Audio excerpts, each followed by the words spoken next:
या बातमीचे प्रायोजक आहेत hotel Badepir, Laxmi market, Vijapur west, Solapur. दुसरी शाखा मुस्लिम बादशाहपेठ, जिंदाशहा मदार चौक, सोलापूर। मराठी भाषेचा वापर केवळ व्यवहारातच नाही तर उच्च शिक्षण आणि संशोधन क्षेत्रातही वाढवणे आवश्यक आहे। आधुनिक तंत्रज्ञानाचा उपयोग करून भाषेतील ज्ञान जगासमोर आणा। आपल्या मायबोलीचा गोडवा, तिची थोरवी आणि तिची प्राचीनता पुढील पिढ्यांपर्यंत पोहोचवण्यासाठी सर्वांनी एकत्र येऊन काम करूया, असे आवाहन जिल्हाधिकारी अंजली मरोड यांनी केले। जिल्हाधिकारी कार्यालय सोलापूर, विजय शिवदारे महाविद्यालय आणि महाराष्ट्र साहित्य परिषद जुळे सोलापूर यांच्या संयुक्त विद्यमाने मराठी भाषेला अभिजात भाषेचा दर्जा मिळवून 1 वर्ष पूर्ण झाल्याच्या निमित्ताने अभिजात मराठी भाषा सप्ताहाचे आयोजन करण्यात आले आहे। 3 ऑक्टोबर ते 9 ऑक्टोबर या कालावधीत साजरा होणाऱ्या या सप्ताहाचे उद्घाटन उपजिल्हाधिकारी अंजली मरोड यांच्या हस्ते शुक्रवारी दक्षिण सोलापूर तालुका शिक्षण मंडळ संचलित विजय शिवदारे महाविद्यालयात दीप प्रज्वलन आणि ग्रंथपूजन करून उत्साहात झाले। यावेळी ख्यातनाम गझलकार बदिउझ्मा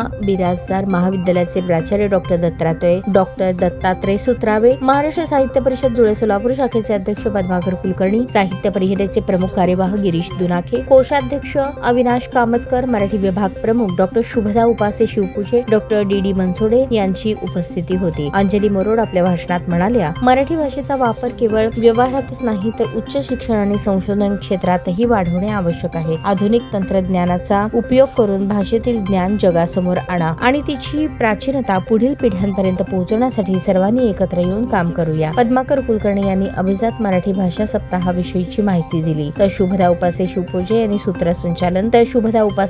यांनी कार्यक्रमाचे प्रास्ताविक केले। सूत्रसंचालन अंजली पाटील यांनी केले, तर आभार प्राध्यापक CP उमरजकर यांनी मानले। उपप्राचार्य MB पाटील, प्राध्यापक संगीता बावगे, प्राध्यापक MB Kamble, doctor Anita Birajdar, doctor Smitanjali Dama, प्राध्यापक वसंत मणुरे, डॉक्टर ऋषिकेश धनवे, प्राध्यापक अश्विनी बिरोळी, प्राध्यापक रेश्मा चिलका यांच्यासह यावेळी प्राध्यापक आणि विद्यार्थी मोठ्या संख्येने उपस्थित होते।